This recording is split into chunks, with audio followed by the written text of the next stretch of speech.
We are live. Let's get ready to podcast. Fire it up.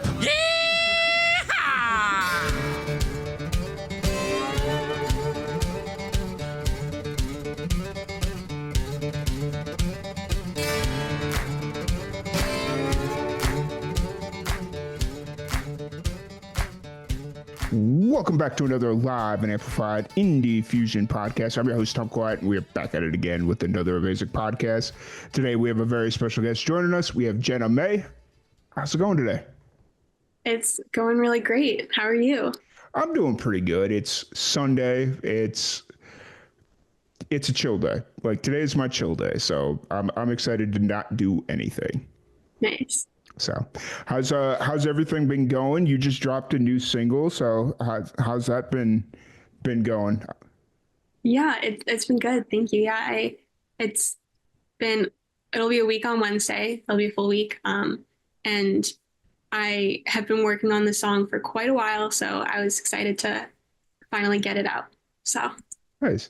And it's called Slow Burn, correct? yes, Slow Burn. What's the story behind it? So it's basically a song about, a slow burn. Like, it takes, time to get to where you want to go. And like, for me specifically, it's a song about, like, I can accept that it's going to take me however many years to be where I want, but I can also acknowledge that it sucks in the meantime, Mm-hmm. A lot of times, like, you spend so many years trying to get, to your success, whatever that means. And it doesn't feel like you're getting anywhere, but then eventually you'll be like, oh, well, I've actually come like really far. So, yeah. For sure.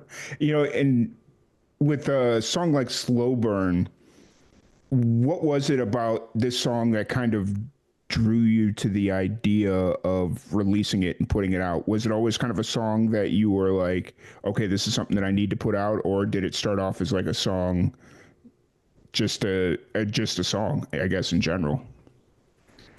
I suppose it started as just a song, but I think, well, actually, I think that's not true. I think once I like thought of the concept, which I kind of thought of the concept before I really started writing it. I was like, this is something that I like want to do something with, because I'm very conceptual in how I think about everything, but also how I release music. So, yeah. Fair. And the reason I asked the question the way I did is because I talk to a lot of musicians that sometimes they just write songs with no intention of actually doing anything with it, because it's just like stuck in their head, but then it ends up kind of becoming something because they play it at a writer's round or something, and then people just like really start responding to it. So I'm always kind of curious, like, where the grassroots of the song kind of began. So Yeah, I do have a lot of songs I'm sitting on like that. So maybe someday it'll be like, oh, well, I wasn't going to do anything, but we'll see. Yeah. Right.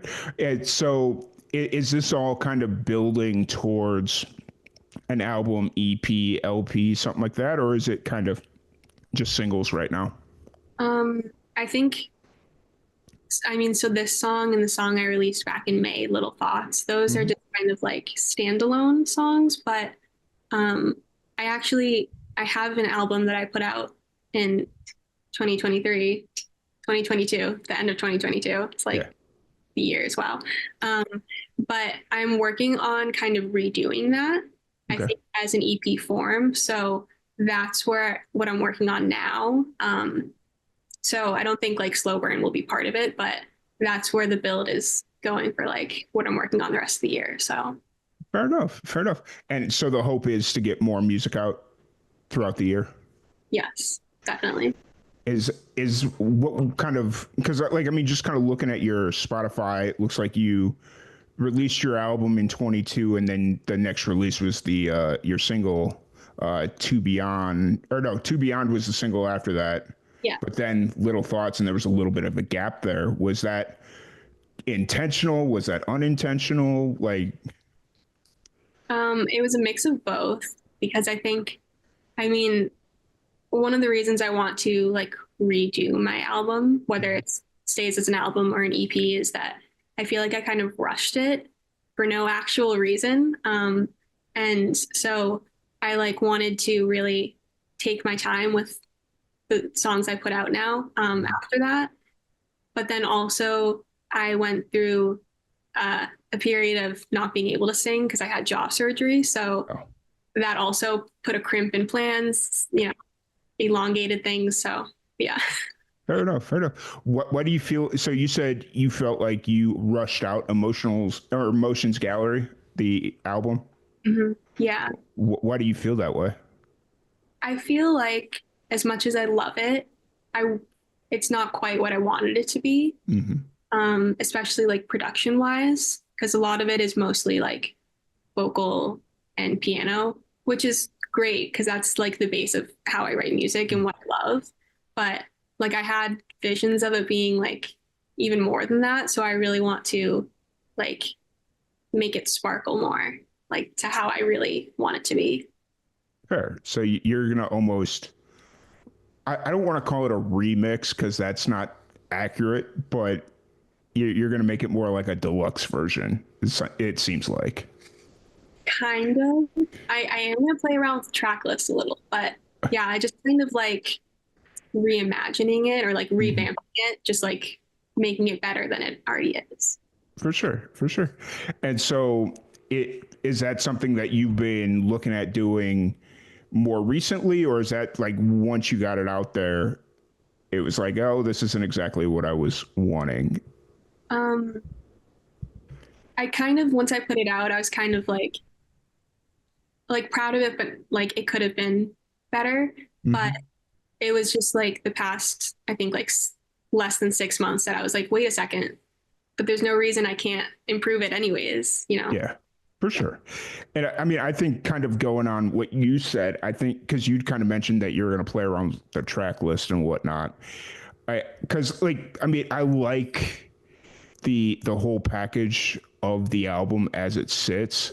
So I wouldn't necessarily say I'd enjoy the idea of like re-recording the entire album, but if there's like a couple of songs on there that it's like, you know what, this one needs to be done up a little bit more or it sound better, like however, that would be interesting, just kind of including it in the next project. So Yeah, thank you. Yeah.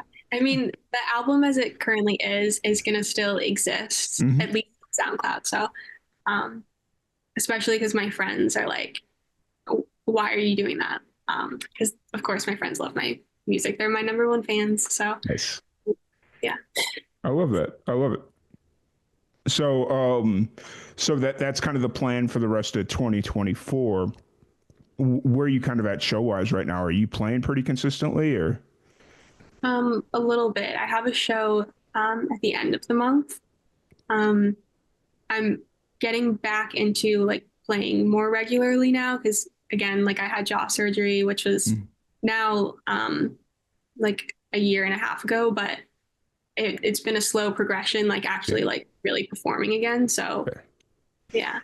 Do you find that it's messed with like your endurance or anything? Like yeah, endurance is the best word I can come up with on that one. So, I mean a little bit. I think it's kind of back to normal now mm, in the sense of like still if I'm singing for a while, my jaw's not a big fan of it, but it's not like, restrictive necessarily. yeah, But like for a while, yeah, it was like singing for a minute. I was like, oh, I need a break. So right. Right. And so it's not like you're like, I mean, it's still in pain, but it's not like hindering your ability to sing. yeah, yeah, Fair, correct. fair, fair. And so you're up in Boston, correct? Yeah, Born and raised in Boston? yeah. I mean, a little outside of the city, but Boston, yeah. Oh, I know the struggle. Anytime I grew up, I kept telling people Chicago, and then they'd ask where in Chicago, and I'd be like, well, technically the south suburbs, but yeah, Yes, yeah. I mean, nobody knows where my town is, so it's fair, easy to say Boston. fair, fair. Yeah, my business partner in Live and Amplified, he's from Worcester, so yeah, Yeah, he's yeah.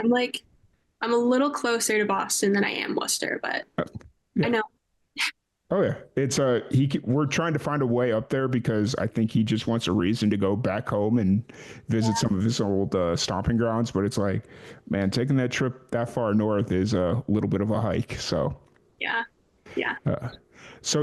Is kind of the plan to stay around Boston, or do you have like hopes and aspirations of going to New York, Nashville, Austin, L.A.? I mean, for now, definitely staying in the area, but I would at some point like to go to New York, I think, Mm-hmm. especially like in my 20s. I think I would like to live in New York City for a little bit. Yeah, Um, but New York and Boston are both expensive. I mean, everywhere is expensive to live, but yeah, yeah. oh yeah. Texas is getting ridiculous right now. It's just kind of like I'm gonna go find one of these little small towns where I can get a piece of property for next to nothing and just be like, okay, I'm good. I'm content. Like, so I feel that. Oh, so growing up in Boston, who were you listening to as far as like music wise? Like, who'd you grow up listening to? Well, I mean, I'm a big Swiftie, so you know, always listening to Taylor. And I also big Jesse McCartney person. He was his first two albums were like so formative before I even knew that I wanted to get into music. Mm-hmm. Um, but I also, I mean, I'm trying to think of like artists like from the area though that I listen to. But off the top of my head, that's probably bad. I should probably know off the top of my head Boston area artists, but Right. that I listened to when I grew up. But yeah, Yeah. I know it's all good. It, it's always kind of interesting to kind of hear the regional like influences. Like, oh, because I grew up in Chicago, we listened to a lot of I like I can't even think of a band off the top of my head that would have been like Chicago exclusive, not Chicago exclusive, but like primarily Chicago based. But so that's always kind of interesting. And I feel like Boston has always had like a really cool scene that just kind of supports one another, and it's yeah. So yeah. so at what point did you kind of start to realize that music is something that you wanted to do? It was in high school. Um, I like the beginning of high school Mhm. because I had never it never occurred to me that I could pursue music. Like I just assumed for whatever reason that I was like tone deaf, like could not sing, had no pitch. And I don't know why. Like nobody had ever heard me sing and say that I couldn't. I just assumed that I don't know. Um, and so in the beginning of high school, I wanted to be a doctor. And then I always laugh at this, like the story. But like basically, I had decided at that point, beginning of high school, that that I was going to marry Ross Lynch, which, if you're unfamiliar, he was on Disney, but like he's not just a Disney person, um, but I was like, yeah, I mean, we're gonna get married, and like a doctor and a musician, those aren't very compatible schedules, right? Mhm. And so that sounds so silly, and it is, but that's what got me thinking about like pursuing music. And because I've always loved like singing to myself and like making up my own songs, but it just like never occurred to me. And so that's what got me thinking about like maybe I could actually sing and like actually do music. Gotcha. So was there like a moment where you were like writing your own songs that like this epiphany kind of came to you? Like, I mean, I know you said beginning of high school, but was there like a specific moment that it was just like, were you listening to, I don't know, Jesse McCartney or so, I don't, Um, I don't think there was a specific moment necessarily, it but was just kind of gradual. yeah, and because I've always like the first thing I ever really wanted to be was just like a writer, like Hmm. specifically creative writing. But um, so like I've always been writing and wanting to write. So I think songwriting was a very natural progression. Hmm. For sure. It's it, and then progressing into songwriting, is that where you kind of had the mindset of, okay, I'm writing my music. Maybe I need to learn how to play my own music? I feel like I first was like, okay, let me see if I'm capable of singing. Hmm. And so I sent like my best friend a voice memo and I was like, please be brutally honest. And she was like, no, like it's not bad. Um, and then I think that's when I started to be like, okay, well, let me try like actually writing a song, which started off just with lyrics. But then I was like, okay, I want to do vocal lessons. And so then that's like my voice lesson. My voice teacher started teaching me the basics of piano so that I could actually put chords to my lyrics. Hmm. Yeah. Nice, nice, nice. And so then you started like recording music shortly after that, or was it once you got out of high school you started like recording and stuff? It I recorded my first song like with my voice teacher. Was like in her room. We were like on Logic and recorded. And so that like opened me up to being able to do that. And I was like Hmm. fascinated. And so then I also did like a little like recording summer program like at my music school. And so that made me want to like go to school for uh, Nice. like music, like audio. Mhm. And so then I like had put a few things on SoundCloud, but then I like first started actually releasing music in college. Yeah. Okay. And that was when you put out like fine lines and stuff like that in 2021, or? I put out a song called Soulmates and I've since taken it down. Like, I mean, for what it was, like, it was fine. But um, yeah, I had some other music that I like just recently took down to kind of like refresh what I Mhm. have out there. So yeah. Nice. I that's always kind of an interesting topic to talk about is whether or not to take music down and just to kind of let the progression of your music speak for itself. What was kind of the thought process in taking your music down? Um, well, I thought like really hard about this Hmm. like past few months because I had also had like another like two songs up that I put out in 2020 that I took down like a while ago because I was Yeah. like just horrendous and like I don't like them. I don't want people hearing them. Okay. Um, but like but at that point I like still had like Soulmates up and like my first song and I was like even though like I listened to it and I'm like ooh, like it's, I was like, I'm fine with it being up because it like it served its purpose and like, but I like recently when I was thinking about it, I was just like, I guess I can't fully explain it, but I just like it felt time to take some of it down to just Hmm. kind of like refocus like what I want my music to be and where I want it to go. And to just really like what I actually have on streaming services for people. So yeah. Fair.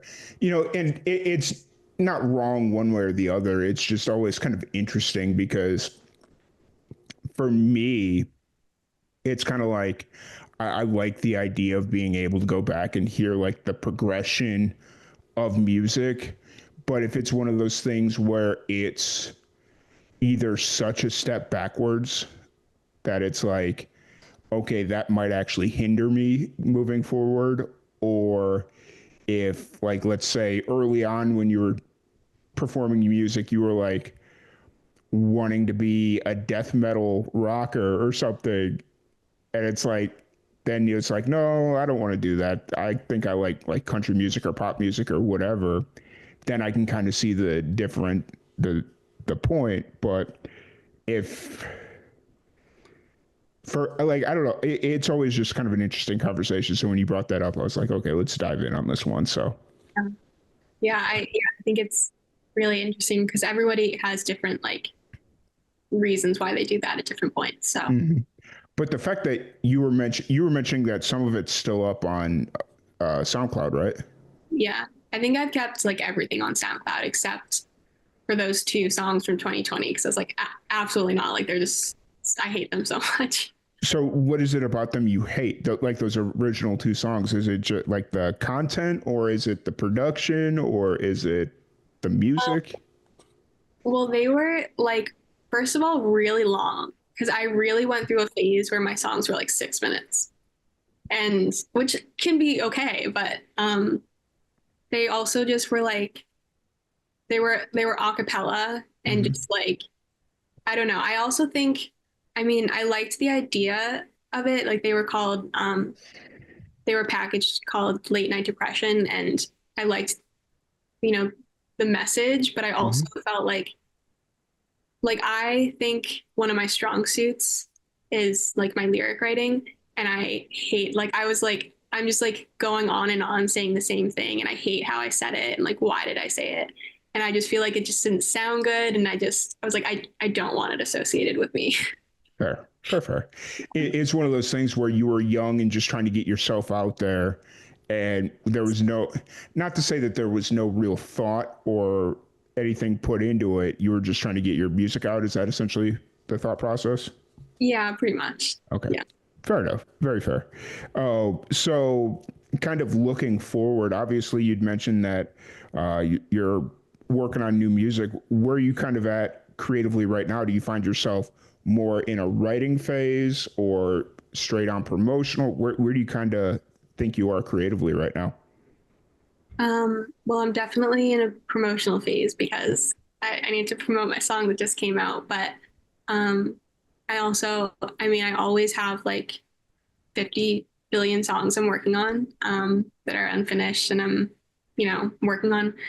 But I also like going forward with like revamping Emotions Gallery. I'm like locking in on like that and working to like reimagine the production because the writing will stay the same. But um, so I'm like that's really where I need to get where I'm going to be focused on now. Like besides promotion is like locking down what I want for those. So Fair, fair, fair. Will you call the next one still keep it Emotions Gallery, or will you kind of name it something different but along the same? it's going to be Emotions Gallery, but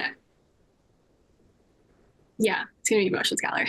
Okay, fair enough. Fair enough. Ed, so obviously you'd mentioned that you got your show coming up here at the end of the month. Um, is that about how often you like to play? Is it about once a month, or like once you feel like your jaw is back up 100% and it doesn't like hurt to perform sometimes? Do you hope to kind of start playing a little bit more frequently? Yeah, I'd like to play more frequently. I would say that I haven't really done that yet, like more than like a show a month. But I'd like to Yeah. do more. So Fair. And do you feel like that's all that your area can kind of support unless you're willing to travel out is only playing a couple once a month or that? I mean, I think there are more opportunities than that. Okay. I just haven't really explored it to the full extent. Gotcha. Gotcha. Gotcha. Well, I mean, you're still so young in your career. The fact that you've got music out and you're playing consistently, like consistency is the key, whether it's once a day, once a week, once a month, Yeah. you know, at least people know you're out there. So, Yeah, exactly. Yeah. so kind of outside of the music business, what do you like to get into? What do you like to do to kind of decompress? Um, writing again, like I'm a big writer just for myself and like my journal. Um, which like speaking of which, like I really need a good journal session, but so I love to do that and just like reading. I love a good like fairy book. And I love just like being outside with like the trees and like playing with my cat. Um, I'm getting a little more into like doing some like mixed media art and like things like that. Yeah, all So creative pretty much. fair, very fair. What is considered mixed media art? Is that like clay and painting, or like I guess I don't like Um, I understand the concept, but like physically, I don't guess I do. so like if like a collage, for example, that Hmm. like takes like something that is like maybe like scanned like a physical piece of art with Hmm. like something that was made on a computer, like that would be an example. Okay, Yeah. gotcha, gotcha. So it'd be Got okay. Now I get it. Because in my head it was like the phrase mixed media art makes sense, but I could not come up with any like Yeah. concept of what it would actually be. So, I mean, it's a wide net. It could be a lot of things. So, right. That's cool. That's really cool. And so then when you're not doing music, you're either journaling or doing that, or do you have like a full time job to kind of support your music right now? well, I'm currently in between those, Okay. but I, I mean, because I've like been working in the music industry. So I worked at a distribution company, Mm, and now I'm trying to get back into like what I really want to do besides like my own music, which is sustainability in music. Um, so I'm working away at that because that's kind of even harder to get into than just the music industry, which is already really hard to get into. So right. Right. Right. I feel that. Yeah, that's cool. That like everything kind of seems to be around being creative, but it also seems like you have that outlet. Like when things get a little much, it's like, okay, I'm going outside, which that seems to be like a very common thread amongst musicians is to kind of disconnect and they spend a lot of time outside. So yeah, definitely. nice.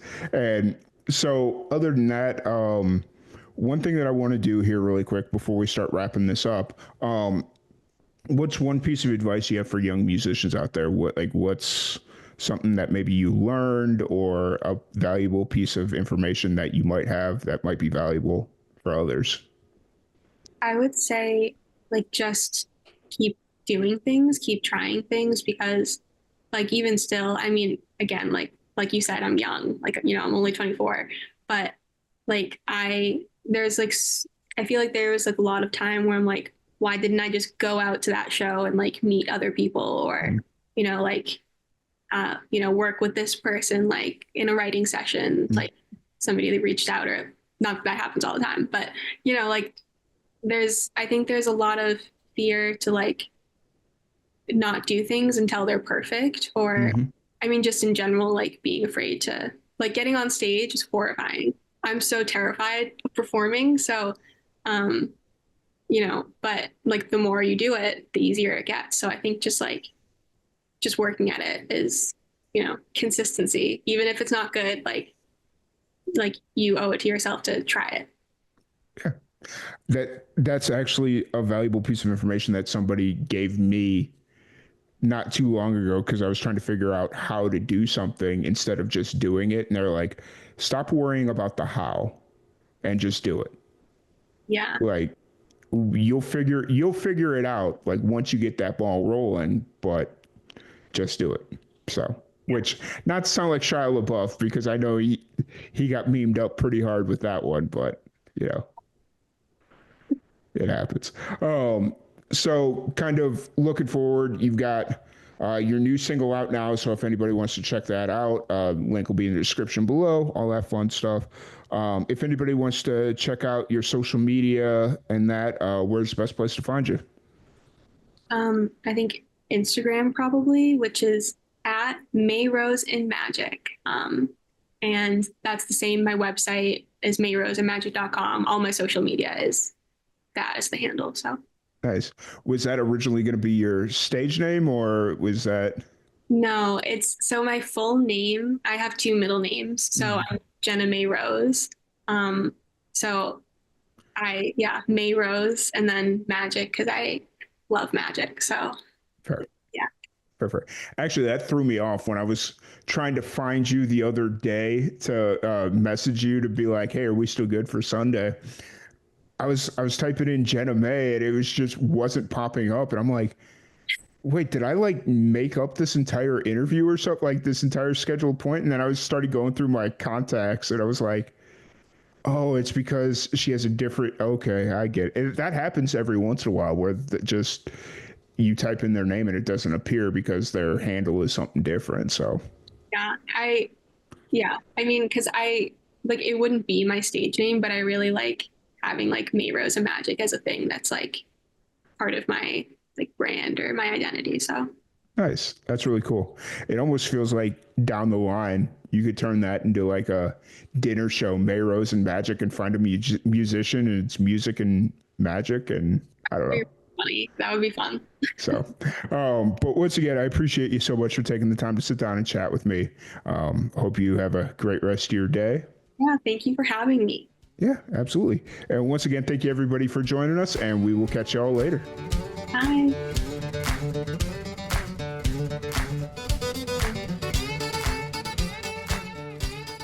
Thank you so much for joining us on today's episode of Live and Amplified's Indie Fusion podcast.